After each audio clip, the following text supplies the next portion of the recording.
Well, all I can say is, holy shit, I actually found another decent one again. Again, if you've been following this, and again.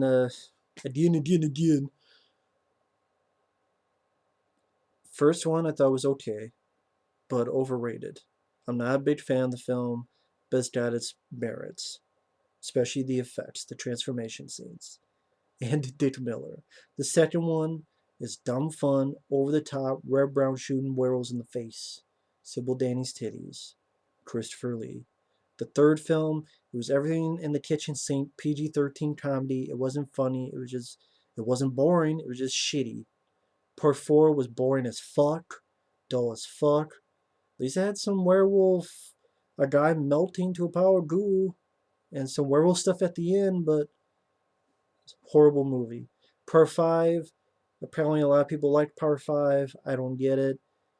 Decent castle, some decent music, some decent opening, but a bunch of dull, pretentious fucks. If Clue, the movie, was a bunch of wooden, shitty actors and a castle running around for 90 minutes, dying from cutaways with 30 seconds of a werewolf, there's your movie.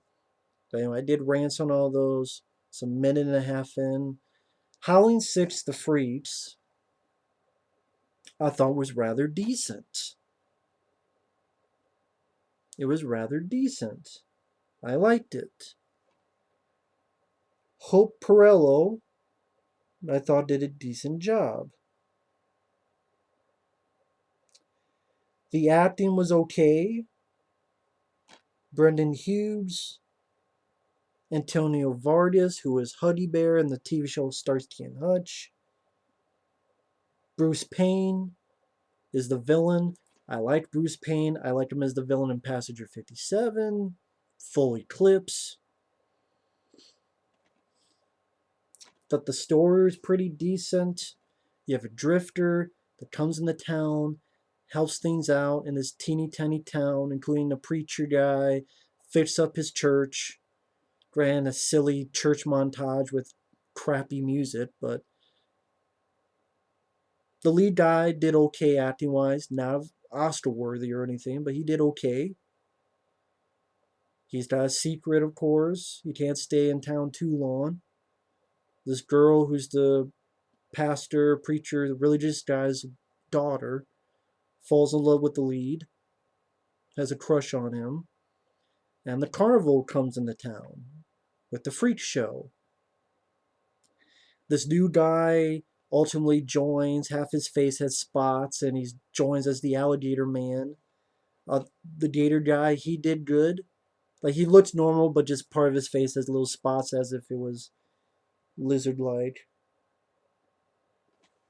He did an okay job acting-wise. And Bruce Payne made some convincing arguments for the guy, saying, hey, the world out there thinks you're a freak. You're not a freak here. And like one guy laughs, and he just pisses him and says, you laugh at him, you laugh at me. So I thought Bruce Payne did a good job as a villain. Carnival comes into town. The lead guy and the girl go in, look through the freak show, and you see like one that looks like doesn't have a head and is petting hair, a two-headed baby in a jar, little guy who has an extra arm and is good at cards. Antonio Vargas is a guy who likes to bite the heads off of chickens, and you see that. A little bit of gore there. You get a little bit of lovey-dovey stuff between the lead and the girl, but the lead knows that he can't do anything because, lo and behold, he's a werewolf. He oversleeps, it's a full moon. You see his fingernails pop up like this, and he heads out there. We don't see what he does as a werewolf, but he comes back, and Bruce Payne and his cohorts know who he is now and want him for the freak show. And they grab him, they trap him. Bruce Payne can actually do this chant to purposely turn into a werewolf anytime he wants. And the lead guy wakes up in a cage.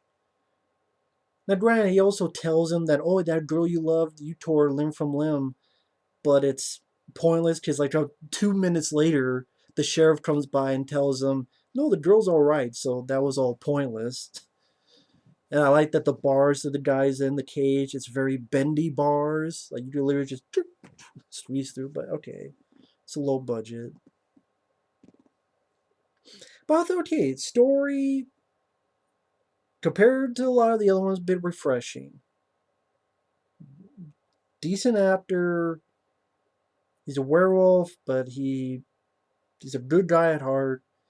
Is forced to get into this carnival by Bruce Payne, and there's other freakish characters in there as well. The gator guy with the spots wants to become friends with him, and he has his little cat, and he's a sympathetic character.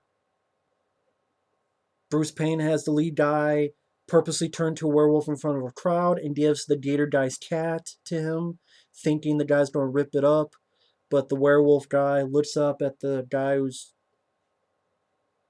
was sympathetic to earlier, looks at the cat, fights off the urge, and gives the cat back to the gator guy. And the gator guy appreciates that. And I like that scene. It shows, okay, this guy's fighting it off. He's a good guy at heart. Pisses off Bruce Payne a bit because he was hoping to get a show out of it. I like that. It shows sympathy for the lead guy. Shows that, okay, even when he becomes a werewolf, he can fight it off. Okay, I like that scene.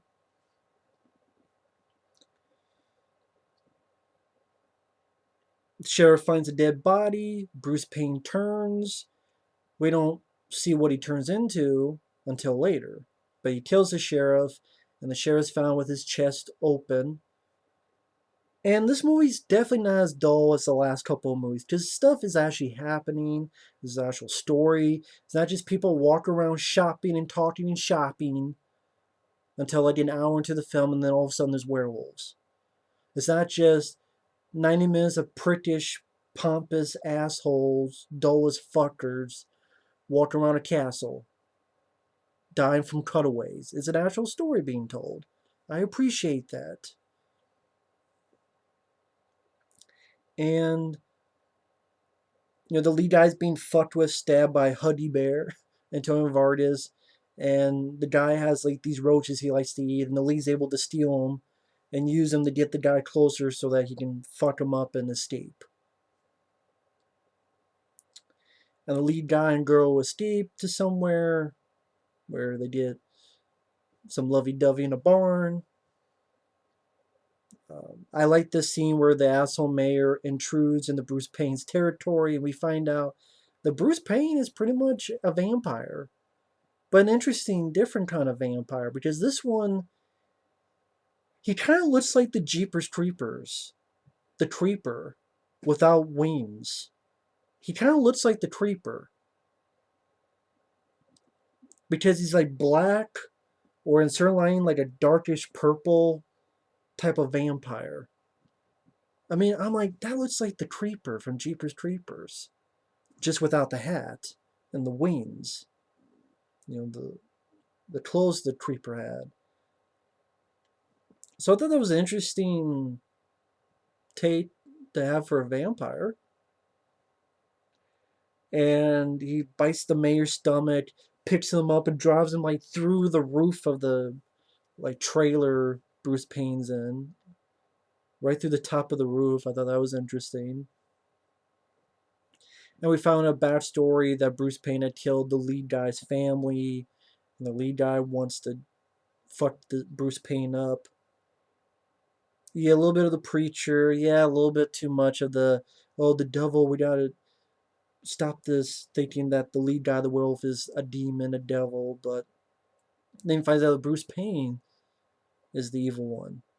I do like Bruce Payne's delivery. So fucking what? And he's ready to kill the guy, but he can't. Other people are there, and just things happen.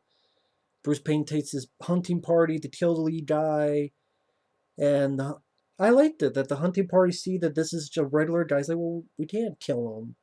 This isn't right. Okay, they're not just redneck idiots. They have a little bit of brains and heart.